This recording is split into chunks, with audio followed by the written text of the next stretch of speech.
Hello students, आज हम discuss करने वाले हैं the very important topic refractive index. अगर बताया जाए तो सिंपल दो डेफिनेशंस हैं 10 चैप्टर ऑफ साइंस में इसकी। हम बता के इस टॉपिक से आगे निकल जाते हैं, कोई ज़्यादा डिटेल में डिस्कस नहीं करते। लेकिन अगर समझा जाए तो ये टॉपिक इतना डीप है कि +2 तक जहाँ आप मेडिकल नॉन मेडिकल साइट लेके फिजिक्स में ऑप्टिक्स करोगे या आफ्टर +2 भी जब आप ग्रेजुएशन में जाओगे तो आपके पास ऑप्टिक्स सब्जेक्ट होगा, तो वहाँ पर रिफ्रैक्टिव इंडेक्स का कंसेप्ट बहुत डीप है। अब तक आपने क्या पढ़ा है इससे रिलेटेड? हमने ये पढ़ा है कि जिस भी मटेरियल में से लाइट ट्रैवल करती है उस मटेरियल को आप मीडियम बोलते हो। अगर लाइट किसी भी चीज़ में से पास हो रही है तो हम बोलते हैं ये एक मीडियम है। फिर आपने ये पढ़ा कि जब लाइट एक मीडियम से दूसरे मीडियम में जाती है, यानी कि एक तरह के मटेरियल से दूसरे तरह के मटेरियल में जब लाइट जाती है तो वो अपने रास्ते से थोड़ी सी बैंड हो जाती है, मुड़ जाती है, रिफ्रैक्ट हो जाती है, जिसको आपने रिफ्रैक्शन बोला। तो वहाँ से आपने ये डेफिनेशन बताने के बाद एक रिफ्रैक्टिव इंडेक्स की डेफिनेशन दी जो डिपेंड करती थी, जो निकल के आई कहाँ से, लॉज ऑफ रिफ्रैक्शन से। स्नेल्स लॉ जो था, आपने वहाँ पे एक डेफिनेशन दी है रिफ्रैक्टिव इंडेक्स की। मैं उसको रिपीट कर रहा हूँ। क्या बोला आपने? आपने लिखा कि refractive index is defined as the ratio of sine of angle of incidence to the sine of angle of reflection। और आपने वहां लिखा भी कि साइन ऑफ आई इक्वल्स में साइन ऑफ आर, और ये इक्वल भी आपने रिफ्रैक्टिव इंडेक्स एन से हम डिनोट करते हैं। ये आपने लास्ट वीडियो में हमने ये डेफिनेशन दी थी सेकंड लॉ से, लेकिन ऐसा नहीं है कि रिफ्रैक्टिव इंडेक्स सिर्फ यहीं पे ओवर हो जाता है। रिफ्रैक्टिव इंडेक्स को हम एक और नजरिए से देख सकते हैं, और वो नजरिया है आपके पास लाइट का। लेकिन अगर कोई आपसे वन लाइन में ये पूछ ले कि ये बताओ रिफ्रैक्टिव इंडेक्स एक्चुअल में करता क्या है, क्या मीनिंग है इसका, हमें ये क्या देता है, तो आपको याद रहे कि रिफ्रैक्टिव इंडेक्स हमें ये बताता है कि किसी मीडियम के रिफ्रैक्टिव इंडेक्स की वैल्यू का मीनिंग ये होगा कि उस मीडियम में जब लाइट एंटर करेगी तो वो लाइट अपने ओरिजिनल पाथ से कितना ज़्यादा बेंड करेगी। Light bending ability of a medium is indicated by refractive index। ये हमें ये बता देगा कि जिस भी मीडियम का जितना ज़्यादा रिफ्रैक्टिव इंडेक्स उतनी ज़्यादा लाइट उस मीडियम में बेंड करने वाली है। ऐसा क्यों, ये भी हम आज डिस्कस करेंगे। पहले मैं वन लाइन में आपको लिख देता हूँ ताकि कोई पूछे कि इसका क्या इंडिकेशन है, क्या मीनिंग है, तो आप बता पाओ। तो लिख लीजिए रिफ्रैक्टिव इंडेक्स, शॉर्ट फॉर्म के लिए मैं इसे R.I लिख देता हूँ, बार बार मुझे इतनी बड़ी टर्म ना लिखनी पड़े। Ri of a medium, refractive index of a medium gives indication, ये इंडिकेशन देता है किसका, of the light bending ability of that medium। कितना ज्यादा लाइट उस मीडियम में बैंड करेगी, जितना रिफ्रैक्टिव इंडेक्स मीडियम का ज़्यादा उतना ज़्यादा वो बैंड करेगी। ये चीज़ अभी अब आपको एक्सप्लेन करूंगा मैं कि क्यों ऐसा होता है। एक और कंसेप्ट है, उसको भी पहले डिस्कस कर लेते हैं। डेफिनेशन वाला कंसेप्ट है, फिर डेफिनेशंस का काम ओवर हो जाएगा, फिर हम इसके लॉजिक पे चलेंगे कि ये काम वो कैसे लाए। वो जो दूसरा कंसेप्ट है डेफिनेशन वाला, ये जैसे साइन ऑफ एंगल और आर के बेस पे था, वो कंसेप्ट है स्पीड ऑफ लाइट के बेस पे।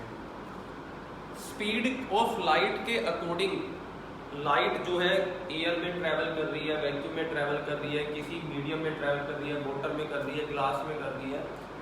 ये जो लाइट डिफरेंट मीडियम्स में ट्रैवल करती है इनके बेस पे भी रिफ्रैक्टिव इंडेक्स की एक डेफिनेशन बनाई गई है, और वो डेफिनेशन क्या है वो भी मैं लिख देता हूँ यहाँ पर। देखिए एक और definition,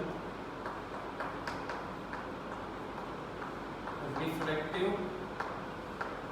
index can also be defined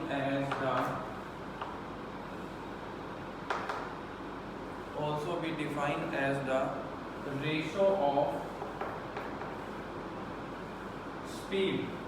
speeds की रेशियो लाइट की इनटू मीडियम में, ratio of speeds of light इन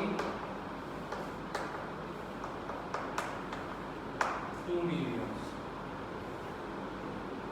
दो मीडियम में लाइट की क्या क्या स्पीड होगी, एयर में क्या है, ग्लास में गई तो क्या स्पीड होगी लाइट की, उनका अगर रेशियो ले लें तो वो भी हमें क्या देता है, रिफ्रैक्टिव इंडेक्स देता है। जैसे ये आपने दो मीडियम लिए, ये इंटरफेस है, इससे ऊपर मीडियम है, मीडियम नंबर 1, और इसके नीचे है मीडियम नंबर 2। आपने एक नॉर्मल ड्रॉ किया, ये है नॉर्मल, एक लाइट इंसिडेंट हुई जिसकी स्पीड जो थी v1 थी, जिसने एंगल बनाया I। अब इसकी जो स्पीड है v2 है और एंगल क्या बनाया r। ये आपने पढ़ा है कि जब वो एक से दूसरे में जाएगी तो बैंड हो जाएगी, और जिस हिसाब से बैंड हो रही है आप बता सकते हो कि ये लेयर से डेंसर में जा रही है। ये चीज़ भी आज हम डिस्कस करेंगे, कैसे आपको पता चला कि बैंड हुई है, क्यों लेयर से डेंसर में जाने पे ये इस तरफ बैंड होती है, उस तरफ क्यों नहीं जाती, सारी बातें भी हम डिस्कस करेंगे कुछ ही मिनट्स बाद। तो ये जो आपके पास आया है कि v1 से वो स्पीड एक मीडियम में थी, दूसरे में जाते ही उसकी स्पीड जो है वो v2 हो गई है। तो हम कैसे एक मीडियम के विद रिस्पेक्ट दूसरे मीडियम को डिफाइन करेंगे, लिखने का तरीका आपको देख लेना है, पूछा जाता है एग्जाम में। तो हम इसको क्या लिखेंगे, अगर हम एक दूसरे मीडियम का रिफ्रैक्टिव इंडेक्स निकालना है तो आप इसको लिखोगे the refractive index of medium 2, दूसरे मीडियम का, किसके विद रिस्पेक्ट में, विद रिस्पेक्ट टू मीडियम 1। आपको रिफ्रैक्टिव इंडेक्स निकालना है सेकंड मीडियम का, किसके रिस्पेक्ट में, मीडियम 1 के, किसके इक्वल होगा, is equals to the ratio of speed of light in medium 1 to the speed of light in medium 2। कैसे लिखेंगे, आपने रेशो में बोला है कि स्पीड ऑफ लाइट मीडियम 1 के ऊपर रखो, मीडियम 2 की नीचे लिखो। Speed of light in medium 1 divided by speed of light in medium 2। Left hand side कैसे लिखेंगे, ये एक तरीका है लिखने का, देख लीजिए। ये है n, यहां सिंपल n नहीं लिख सकते क्योंकि आप विद रिस्पेक्ट में आपने बोला है तो आपको नंबरिंग शो करनी पड़ेगी। ध्यान रहे, जिसके विद रिस्पेक्ट निकाली जा रही है उसको लिखते हैं ऊपर की साइड, किसके विद रिस्पेक्ट है, refractive medium 2 with respect to medium 1, उसको लिखते हैं ऊपर, और जिसका रिफ्रैक्टिव इंडेक्स निकाला जा रहा है उसे लिखते हैं नीचे। ये बहुत समझने वाली चीज है। ये अगर उल्टे हुए तो ये भी यहाँ से रेसिप्रोकल हो जाएंगे। हमेशा याद रखें कि जो ऊपर लिखा गया है उसके विद रिस्पेक्ट निकाला जा रहा है, इसीलिए उसकी स्पीड भी यहाँ ऊपर लिखी जाएगी। जो नीचे लिखा हुआ है उसी का ही रिफ्रैक्टिव इंडेक्स निकाला जा रहा है, उसको कहाँ रखेंगे, नीचे रखेंगे। ये सिंबल है आपके पास शो करने का। तो अगर इसमें स्पीड क्या थी v1 और इसमें स्पीड क्या बोली आपने v, उसको रेशो डिफाइन कर लेंगे तो वो रिफ्रैक्टिव इंडेक्स किसका आ जाएगा, सेकंड मीडियम का आ जाएगा विद रिस्पेक्ट टू फर्स्ट। ये डेफिनेशन वाले पोर्शन है रिफ्रैक्टिव इंडेक्स के, जो आपको समझ नहीं है। अगर हम पहले कंसेप्ट समझ लेते तो हो सकता था फिर ये आपको बहुत ज़्यादा बोरिंग लगते। पहले हमने इसलिए इनको कर लिया। ये वाली चीज़ आपने ऑलरेडी पढ़ ली। अब आपको ये बता दिया कि वो काम क्या करता है, वो लाइट बेंडिंग एबिलिटी बताता है। दूसरी चीज़, स्पीड ऑफ लाइट में भी ये रेशो से हम इसको निकाल सकते हैं। अगर दो मीडियम आपने दिए, दूसरे का विद रिस्पेक्ट टू वन निकालना है। देखो बोलने में बड़ा सिंपल है, आप सिंपल इसको n बोल के speed of light of medium 1 और नीचे सेकंड लिख सकते हो। लेकिन जब आप NCERT की बैक एक्सरसाइज में जाओगे, एक्स्ट्रा क्वेश्चन करोगे किसी बुक के, तो वहाँ पर फिर आपको इस तरीके के सिंबल नजर आएंगे विद रिस्पेक्ट वाले, फिर आप कंफ्यूज हो जाओगे। इसलिए हमने ये चीज़ सबसे पहले सीखी है कि आप वहाँ कंफ्यूज ना हो। सिंपल वाली चीज़ तो नॉर्मल है, तो आप कर ही लोगे। जब रिस्पेक्ट की बात आए कि किसके रिस्पेक्ट में निकालना जा रहा है, तो आपको लिखना हुआ आना चाहिए कि कैसे लिखा हुआ है। ये लिखा हुआ है तो इसका मीनिंग क्या है।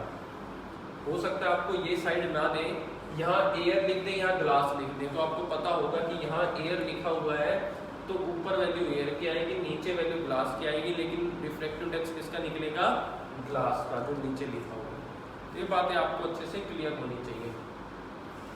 अब हम आते हैं उस टॉपिक पे जो टॉपिक हमें ये बताएगा कि एक्चुअल में रिफ्रैक्टिव इंडेक्स क्या है हमारे पास, कैसे हम किसी मीडियम को रेयर और डेंसर बोलते हैं, कैसे लाइट की स्पीड चेंज हो जाती है जब वो किसी एक मीडियम से दूसरे मीडियम में आती है, एक्चुअलिटी में हो क्या रहा है। बहुत ध्यान से समझिए, +2 में भी ये कंसेप्ट इतनी डिटेल में नहीं बताया जाएगा जितनी डिटेल में आपको यहाँ बताया जा रहा है। स्पेशल उन बच्चों के लिए जो किसी कंपटीशन की तैयारी, ओलंपियाड या फाउंडेशन जैसे कोर्सेज की तैयारी करते हैं, वो देखिए ध्यान से इसको।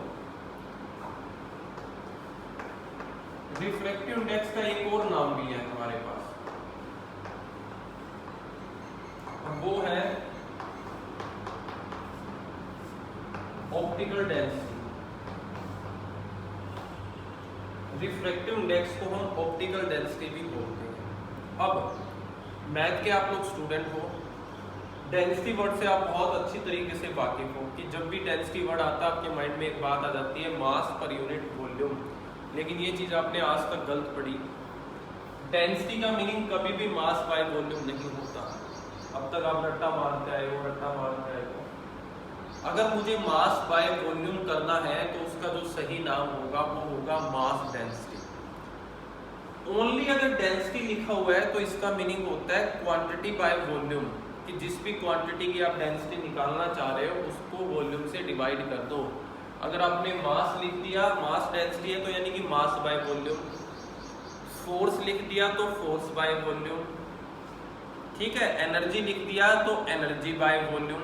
तो डेंसिटी के आगे जो वर्ड लगता है वो डिसाइड करता है कि किसको वॉल्यूम से डिवाइड किया जा रहा है। डिवाइड में तो वॉल्यूम रहेगा डेंसिटी है तो, लेकिन ऊपर क्या चीज आएगी, ये तो आपने लिख दिया डेंसिटी, तो ये तो कंफर्म हो गया कि डेंसिटी के लिखने से डिवाइड में तो वॉल्यूम है, पर ऊपर क्या चीज आएगी ये डेंसिटी के सामने लिखी हुई चीज डिसाइड करती है। खाली डेंसिटी लिखने से मास बाय वॉल्यूम नहीं होता, लेकिन क्या है मैथ में आपके पास दूसरे टाइप की कोई डेंसिटी तो नहीं होती। साइंस में तो मैंने आपको बता दिया, तो आप ध्यान रखोगे डेंसिटी के आगे क्या लिखा हुआ है, लेकिन मैथ्स में तो आपको हमेशा मास बाय वॉल्यूम ही करना होता है। इसलिए सीधा सा आपको रट्टा लगवा देते हैं कि डेंसिटी का meaning he mass by volume, जबकि वो मास डेंसिटी होती है। यहाँ जो टर्म लिखी हुई है वो है ऑप्टिकल। ऑप्टिकल टर्म्स जो है वो लाइट से रिलेटेड टर्म है, जो हमें ये बताती है कि किसी मीडियम में कितने पार्टिकल होते हैं। ऑप्टिकल से हमारा यहाँ मीनिंग होगा number of particle in medium, और ऑप्टिकल डेंसिटी फिर क्या हुई, it is the ratio of number of particle in medium by volume. ध्यान से समझिए, रिफ्रैक्टिव इंडेक्स का मीनिंग हुआ ऑप्टिकल डेंसिटी, और ऑप्टिकल डेंसिटी का मीनिंग हुआ कि किसी वॉल्यूम में कितने पार्टिकल पाए जाते हैं। अगर ये चीज आपको याद हो गई एक लाइन, तो अब आपको रिफ्रैक्टिव इंडेक्स के सारे कंसेप्ट समझ में आ जाएंगे। कैसे, अब मैं आपको धीरे धीरे उन सारी चीज़ों को रिवाइज कराता हूँ इसके अकॉर्डिंग जो आपने अभी तक सीधा क्रैमिंग में या सीधा डेफिनेशन आपने की है। अब देखिए, मैंने दो रूम्स ले लिए, दोनों रूम्स इस तरीके के हैं कि इनकी डायमेंशन बिल्कुल सेम है। जैसे स्कूल में आपके क्लासरूम होते हैं, एक रूम ये है, एक रूम ये है, डायमेंशन बिल्कुल सेम है, डायमेंशन सेम है, तो यानी कि लेंथ ब्रेथ हाइट सेम है, इसकी भी लेंथ ब्रेथ हाइट सेम है, तो इसका वॉल्यूम भी v है, तो इसका वॉल्यूम भी v होगा। यानी कि जो डिवाइड में टर्म है मैंने दोनों के लिए क्या कर दी, सेम। अगर ये सेम हो गई तो इसका मीनिंग है ऑप्टिकल डेंसिटी अब किस पे डिपेंड कर रही है, सिर्फ नंबर ऑफ पार्टिकल पे। रिफ्रैक्टिव इंडेक्स सिंपल किस पे डिपेंड कर रहा है, नंबर ऑफ पार्टिकल पे। अब देखिए मैंने इस क्लास में कोई भी डेस्क नहीं है, क्लास बिल्कुल खाली करवा दी और इसके बीच में सेंटर में 2 बच्चों को बिठा दिया, जबकि इस क्लास में क्लास खाली करवा के मैंने 2 की जगह जितने बच्चे बैठ सकते थे मैक्सिमम मैंने उतने बच्चों को बिठा दिया, ठीक है। यहाँ डोर है रूम का। अब मैंने 2 बच्चे बुलाए, आपको एग्जांपल एक तरीके से एक एग्जांपल या डेमो आप कह सकते हो, मैं आपको उसके थ्रू समझा रहा हूँ। 2 बच्चे मैंने बुलाए और दोनों की बच्चों की टी शर्ट पे या शर्ट जो उन्होंने पहन रखी थी मैंने उन पे लिख दिया लाइट रे, दोनों की शर्ट पे। एक को नाम दे दिया लाइट रे 1, दूसरे को नाम दे दिया लाइट रे 2, जो हमें ये दिखा रही है कि वो 2 लाइट रे हैं। वो 2 लाइट रे इस कमरे में एंटर हुए और मैंने उनको कहा कि आपको अब एक गेम खेलनी है। वो जो बच्चे खेलते हैं एक दूसरे को पकड़ते हैं, एक बच्चा भाग रहा है दूसरा उसको पकड़ेगा, तो मैंने कहा आपको वो गेम खेलनी है, पहले इस कमरे में खेलो। जब वो बच्चे इस कमरे में एंटर हुए तो यहाँ पर सिर्फ सेंटर में 2 बच्चे बैठे हुए हैं, बाकी सारा कमरा खाली है। तो वो मजे से खेल रहे हैं क्योंकि कमरा सारा खाली पड़ा है, वो खेल सकते हैं, उन्हें खेलने में कोई प्रॉब्लम नहीं आएगी। लेकिन यहाँ खेलने के बाद मैंने अब उन्हीं 2 बच्चों को जिनको हमने लाइट रे बोला है उनको फिर मैंने इस कमरे में एंटर कराया और ये कहा कि अब वही सेम गेम आप यहाँ पर खेलो। यहाँ इतने सारे बच्चे ऑलरेडी बैठे हुए हैं, तो आप मुझे ये बता दीजिए कि उनके लिए ज़्यादा आसानी भागना किस कमरे में होगा। यहाँ वो ज़्यादा आसानी से भाग सकते थे या यहाँ भाग सकते थे, तो ऑब्वियस है आप कहोगे ये कमरा खाली था, यहाँ ज़्यादा आसानी से वो भाग सकते थे। यहाँ उनकी स्पीड क्या हो जाएगी, स्लो, यहाँ उनकी स्पीड क्या थी, फास्ट, ठीक है। यहाँ वो आराम से अपने अकॉर्डिंग जैसा पाथ चाहे वैसा ले सकते थे, सीधा भी भाग सकते थे, ऐसा भी भाग सकते थे, बेंडिंग कम थी पाथ में।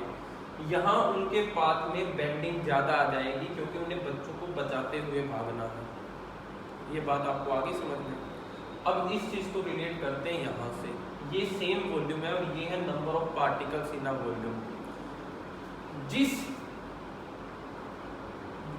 रूम में या मीडियम आप जिसको बोलते हो, रूम को हम मीडियम बोल सकते हैं, नंबर ऑफ पार्टिकल कम होते हैं उसको बोला जाता है रेयर मीडियम। अब देख लीजिए नंबर ऑफ पार्टिकल के बेस पे मैं इन्हीं सब चीजों के बेस पे चीजें दोबारा डिफाइन कर रहा हूँ। रेयर मीडियम जो आपने बोला था, अब उसकी डेफिनेशन क्या आई है, having less number of particle. 2 medium में आप रेयर और डेंसर कैसे पता लगाओगे, डेंसर जिसमें ज्यादा नंबर ऑफ पार्टिकल है, रेयर जिसमें कम नंबर ऑफ पार्टिकल है। तो डेंसर अब क्या आ गया, डेंसर का मीनिंग है having more number of particle. ये डेफिनेशन आ गई रेयर और डेंसर की on the basis of number of particle.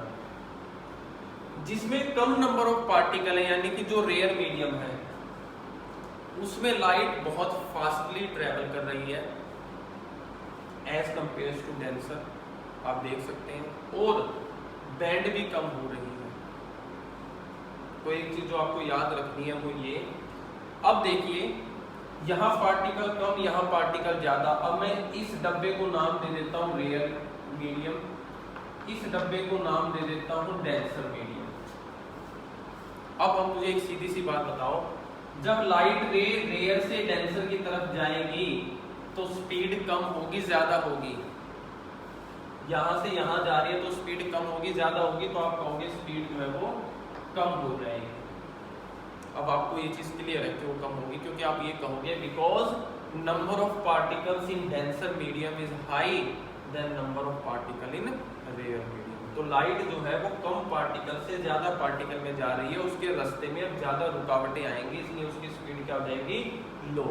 और अगर आपको कोई कहे कि रे ऑफ लाइट डेंसर से रेयर मीडियम में आ रही है, यहां से यहां आ रही है, तो आपसे पूछेंगे स्पीड ऑफ लाइट पे क्या फर्क पड़ेगा, तो आप कहोगे अब वो स्पीड क्या हो जाएगी, हाई, क्योंकि भीड़ भड़ाके से निकल के वो खाली जगह पे आ रही है। यही चीजें आपने पहले लिख चुके हो, आप मैंने लिखवाया है कि रेयर से डेंसर में जाने पे स्पीड स्लो हो जाती है, डेंसर से रेयर में आने में स्पीड हाई हो जाती है, लेकिन उसका मीनिंग क्या था वो अब आया आपके पास। क्यों ऐसा होता है, रिफ्रैक्टिव इंडेक्स, ऑप्टिकल डेंसिटी और नंबर ऑफ पार्टिकल के बेस पे, क्योंकि डेंसर में पार्टिकल ज्यादा है, रेयर में पार्टिकल कम है। भीड़ भड़ाके से खुले में जाएगी तो स्पीड बढ़ जाएगी, खुले से लाइट भीड़ भड़ाके के एरिया में आएगी तो स्पीड क्या हो जाती है, स्लो हो जाती है। इसलिए ऐसा बोला जाता है, इसलिए ये कहा जाता है कि जो लाइट है किस हिसाब से स्पीड चेंज होती है उसकी। अच्छा एक चीज और भी, अगर ये दोनों मीडियम एक जैसे हो नियरली, तो फिर लाइट की स्पीड पे कोई फर्क नहीं पड़ेगा। ये चीज भी आपको क्लियर रखनी है, कोई फर्क नहीं पड़ने वाला लाइट की स्पीड। अब एक चीज और मैं आपको अच्छे से एक्सप्लेन कर देता हूँ कि क्यों लाइट इस तरफ बैंड होती है, क्यों लाइट उस तरफ बैंड होती है। देखो जो बात आपको बताई थी सबका यहाँ पर एक एक करके एक्सप्लेन किया जा रहा है। ये आपने सरफेस ड्रॉ किया, ये नॉर्मल था। आपने कहा कि अगर लाइट रे रेयर से डेंसर में जा रही है, अब आपको रेयर और डेंसर का मीनिंग अच्छे से पता है कि नंबर ऑफ पार्टिकल के बेस पे है।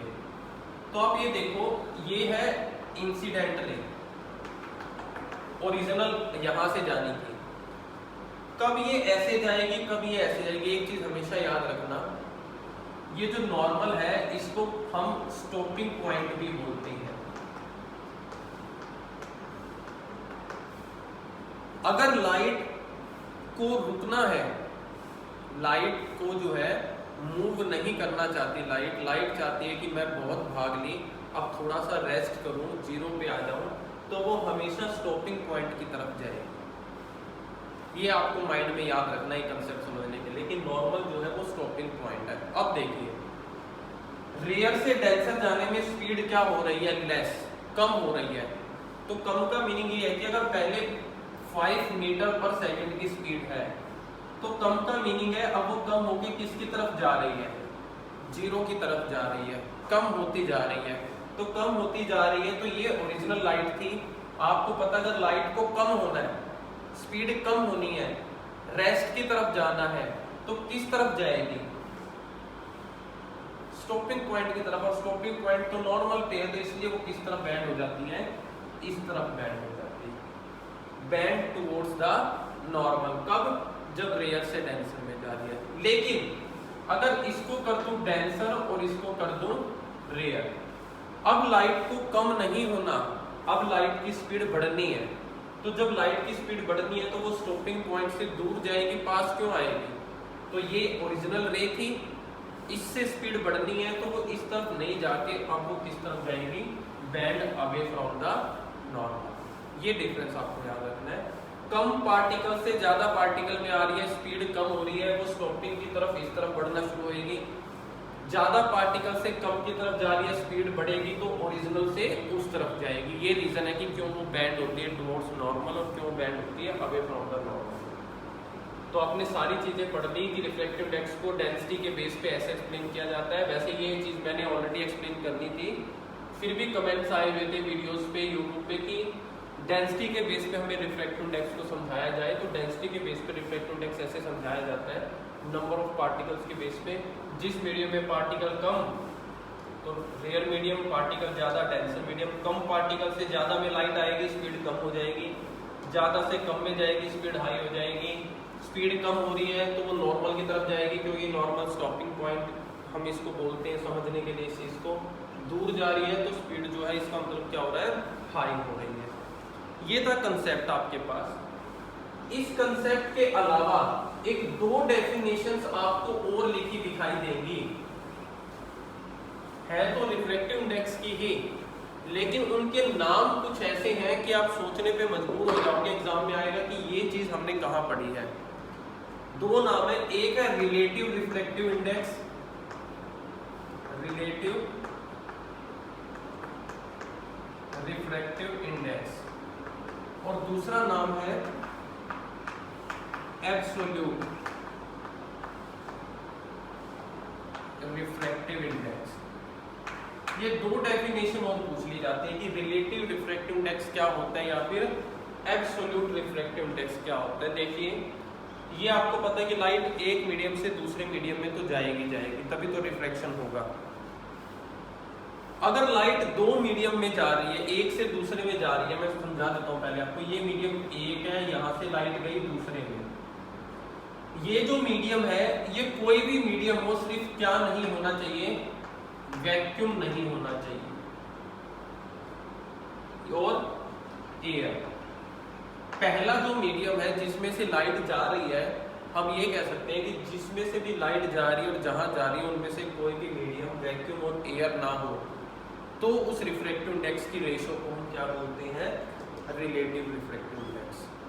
और अगर लाइट जिस मीडियम में से जा रही है वो मीडियम आपके पास क्या आ जाए, वैक्यूम आ जाए या एयर आ जाए, तो फिर हम उसको क्या बोलते हैं, एब्सोल्यूट। ये डिफरेंस है, माइनर सा डिफरेंस है। देखो ये भी रेशो है और ये भी रेशो है, ठीक है। इसकी वैल्यू भी रिफ्रैक्टिव इंडेक्स कहलाएगी, इसकी वैल्यू भी रिफ्रैक्टिव इंडेक्स कहलाएगी। रिलेटिव तब बोलेंगे जब जो मीडियम है उनमें वैक्यूम और एयर का जिक्र ना हो, उस मीडियम में से लाइट ना जाए। जहां इसमें से लाइट दूसरे में जाएगी उसको हम क्या नाम दे देते हैं, फिर एब्सोल्यूट नाम दे देते हैं। तो इसके बेस पे डेफिनेशन लिख देते हैं, आपको क्लियर हो जाएगा। देख लीजिए, when light is going from one medium, when light is going from one medium. अब ये जो वन मीडियम है इसमें कंडीशन लग चुकी है कि कौन सा नहीं होना चाहिए, एयर और वैक्यूम नहीं होना चाहिए। तो आप लिखोगे अदर देन एयर और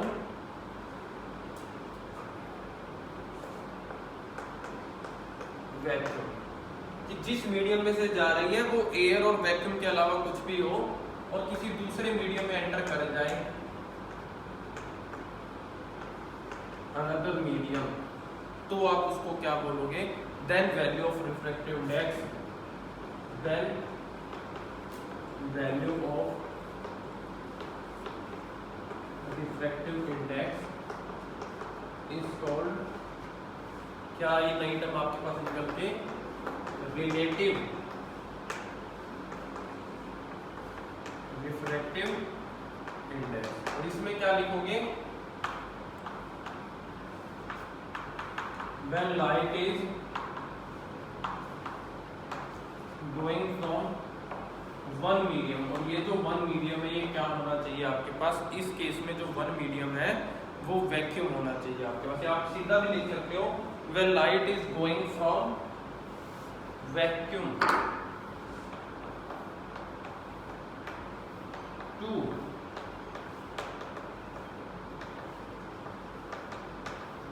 अनदर मीडियम, वैक्यूम से निकलकर वो दूसरे मीडियम में जाए, देन